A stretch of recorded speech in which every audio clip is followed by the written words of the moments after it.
When crafters learn that scrapbooking is my day job, the inevitable series of questions happens pretty much every time. Does that mean you scrapbook every day? Well, not every day, but certainly most of them. Doesn't it get boring? Don't you run out of things to scrapbook? Don't all the supplies and techniques just run together? And my answer to those is certainly no. Scrapbooking doesn't get boring if you still enjoy what you're creating. I don't run out of things to scrapbook because I look for more stories to tell than might be obvious at first. And with that many stories, a surplus of supplies and techniques can always come in handy. So no, I don't just scrapbook weddings and graduations and big events. I scrapbook the everyday. But calling it the everyday sells it short. In truth, paths are followed, characters are developed, and decisions are made, all in the everyday of life. You don't get to a wedding without the love story, or the graduation without the years of study. So I don't just scrapbook the everyday. I scrapbook the everyday adventure. That doesn't mean my life is more exciting than anyone else's day-to-day journey. It really isn't. I sit at a computer and type. I do laundry and I walk to the post office. I glue bits of paper to other bits of paper and I hope I can do so in an aesthetically pleasing manner. But I've made a conscious decision to look at everything, even the most mundane of activities, as something that has meaning, to give whimsy to things that can be plain, and to mix things up just enough so that my day never becomes entirely routine. With that in mind, I'd love to share just 5 ways you can turn every day into a scrapbooking adventure. For that very first step, go to your computer, sign into an online photo printer, and print an entire folder of photographs. Sure, you can delete the terrible mistakes like completely blurred shots and duplicates if you wish, but don't just pick 5 or so favorites. Print the lot. Try it once. When the prints arrive, find a place where they can live while they wait to be scrapbooked. Make it somewhere easy to access, so when you open that drawer, that box, it's exciting and it makes you want to flip through the entire stack of photos. Instead of feeling like you can only scrapbook your absolute favorites, just try leafing through the pictures and seeing what inspires you on that particular day, or choose them at random. Don't even look, just pull a photo and go. Give this process a try and see how it works for you. Know that you can go straight to scrapbooking without needing to turn on your computer and print something because your photos are already there. Keep just that one chosen folder as your printed library if you like. Or if these prints give you a new freedom, consider printing more full folders more often. Remember, there's no pressure to scrapbook everything you've printed. No one in the scrapbooking world is ever going to tell you that every photo you've ever taken should be scrapbooked. It's something nobody needs to worry about. If we're worrying about it, we're making it up ourselves. There are boxes and boxes and boxes of photos in this world that will never be scrapbooked, and that does not mean that those photos have no value. So just let that idea go. Open the drawer, see your pictures, and know that they have value in that form too, and yet they are ready, like the rest of your supplies, to help you create something on any day that you fancy. Speaking of supplies, there is a thought I see more and more recently. When we start a new craft, all the supplies seem new and exciting and full of potential. After we learn to use all those tools, then new supplies don't seem to have quite the thrill. Paper? I've seen that before. Stickers? They still work like the others did. Paint? What's the big deal? I've been using that since play school. And that's all true. It's hard to completely innovate a standard set of pretty simple supplies like what we use on our scrapbook pages. The problem is not the products. The problem is the perception. Okay, so paper is paper, but what have you done with that paper lately? Use the whole patterned paper sheet as a background, cut it into blocks? Forget about how you usually use paper and try something different. Look up how to fold a paper crane on an origami website for starters. Have you done that on a scrapbook page recently? If paint dabbers are just for dabbing with the sponge tops and glimmer mists are just for spraying mist over the page, then why is my favorite technique lately involving mixing the two together in a teacup and adding it to the page with a paintbrush? I once sat next to a friend who has this amazingly unique scrapbook style, and I watched her create a page out of crop. She didn't start with the background paper. She had a photo and a title in mind, and from there came the embellishment and then the journaling. She just started there and created the page from the middle out to the edge, and choosing her background paper was the very last thing she did, rather than the first. This blew my mind, and once I had recovered from that, I tried it, and it completely freed the way I created. Something so very simple Forget how supplies are supposed to be used and just give something a try.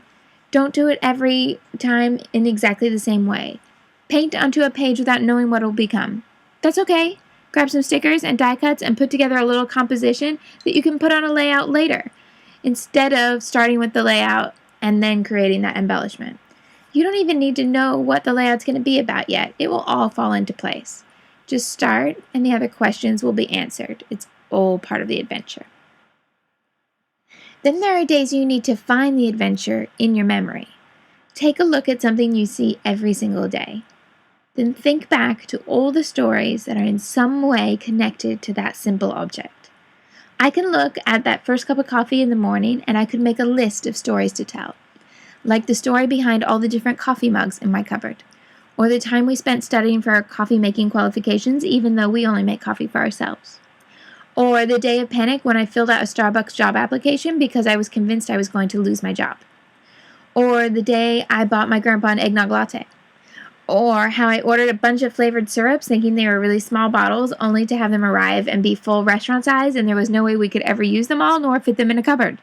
Or how in high school I would meet up with friends at the 24-hour diner really late at night and order a bottomless cup of coffee and then proceed to add more sugar than I can even contemplate as a grown-up. Or the look on my face when a doctor told me I had to give up caffeine and the subsequent battle that saw me go several weeks of early morning lectures half asleep and without combing my hair. Or the time I was waiting for my coffee and realized the guy next to me in the queue was an actual real life rock star. And so it goes. Everyday objects hold far more stories than you might want to admit. The trick is in letting those memories flow together through a common denominator. There's no particular topic that needs to be written down or scrapbooked at a particular time. So if today doesn't seem particularly interesting, think back to something else that strikes a chord. Life has a way of seeming unimportant in the present. I never once thought that sitting in a diner at 1 o'clock in the morning was key to my personality when it was something present in my life. Years later, and I don't do that anymore, now I can see how that was part of my personality. I was being more creative as a night owl than an early bird. I liked a balance of familiar faces and new friends rather than entirely one or the other. And even I have a belief that it's important to tip your waitress a lot even if you don't order very much. All that from looking at a coffee cup. Everything that surrounds you in your everyday life tells a story of some kind. It's just up to you to think back and find that particular memory that needs to be written down. Part of what makes the everyday seem less exciting is the fact that those surroundings don't often change. That cup of coffee might even be in the same cup every morning. How can the same cup, the same table, the same hallway continue to inspire you day after day? If it starts to feel stale, go somewhere else and you'll come to appreciate it more. And although I like to think that I like to take it to an extreme and go far, far away from time to time, that's really not what I mean at all. I mean, take your creative gear and walk away from the place where it lives. Instead of being overwhelmed by the choice of supplies that you've collected over the years, pack up something small and easy to carry. I keep a lunchbox with a set of basic tools ready to go at all times. It has pens and scissors and adhesive and ink and a few other things that just get stuck there from time to time. I might clean up my desk and put a handful of embellishments in the lunchbox rather than back to where they really belong.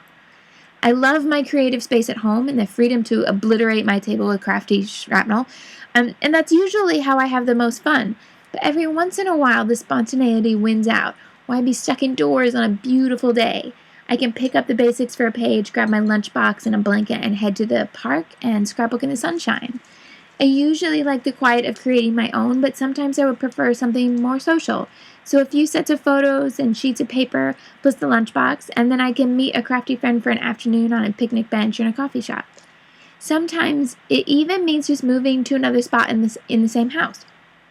One year I made all my Christmas journal pages at my coffee table, for no other reason than I made page 1 there, and it just seemed to work.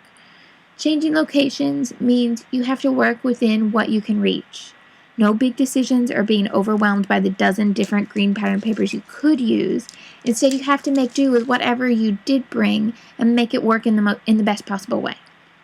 If you opt to craft in public, you may also have the fun of others asking you what you're doing, and you can choose your own adventure in your response. Tell a stranger about scrapbooking and why it's amazing. Give a more generic response about crafting. Claim it's your art homework for a night class, or if you're really feeling shy, pretend you don't speak the language. The choice is totally yours, and you'll return to your regular space, no matter what that may be, with a new appreciation of why it works for you. And above all, make sure you think of scrapbooking in the most constructive of ways for you. Scrapbookers constantly berate their own hobby. It's not the first thing they admit about themselves, and many people keep it a secret to all but their nearest and dearest. When we do this, we perpetuate the stereotype that scrapbooking is nothing more than stickers and glue. I know it's more than that, and I'm pretty sure that you do too. First, know there's nothing wrong with having a hobby. Whatever it may be, our hobbies and interests are what make each of us happy and celebrate what we enjoy. I don't care if your hobby is scrapbooking, playing video games, or teaching sea monkeys to jump over the toaster. If it's what you enjoy with your free time, then it's completely right for you. You don't need to make any excuses. To be specific about scrapbooking, though, there are so many benefits we don't often remember. We take more photos than the average person, and photography has always been a respectable pastime. We keep a journal of our life story, which means we are writers. Those are two things combined that make for some pretty big opportunities. Journals with honest points of view help tell some of the most memorable stories in the world, and scrapbooking is exactly that. I mean, I get it. Anne Frank did not have coordinated collections of pattern paper and a digital camera, obviously. But she wrote down what was happening, and because she did, we can learn from her experience. The same goes for any type of scrapbook wherein you write your personal narrative. Keeping a record of your life or your family's lives makes you more aware. You can learn and grow from what you experience because you're taking note of it. That doesn't require pretty embellishments, but if you enjoy them, then why not? My biggest dream for scrapbooking is the day when people are very proud to say they scrapbook because they know what they enjoy doing for fun has these added benefits of telling a story that no one else is going to tell. That by reflecting on memories, by scrapbooking older photos, we will acknowledge that this hobby is more than just pretty paper and stickers. Scrapbooking with intent can make you creatively free while helping you strive for your best personal experience in life. And that is exactly why I feel that every day can be an adventure. May your adventure take you somewhere very happy.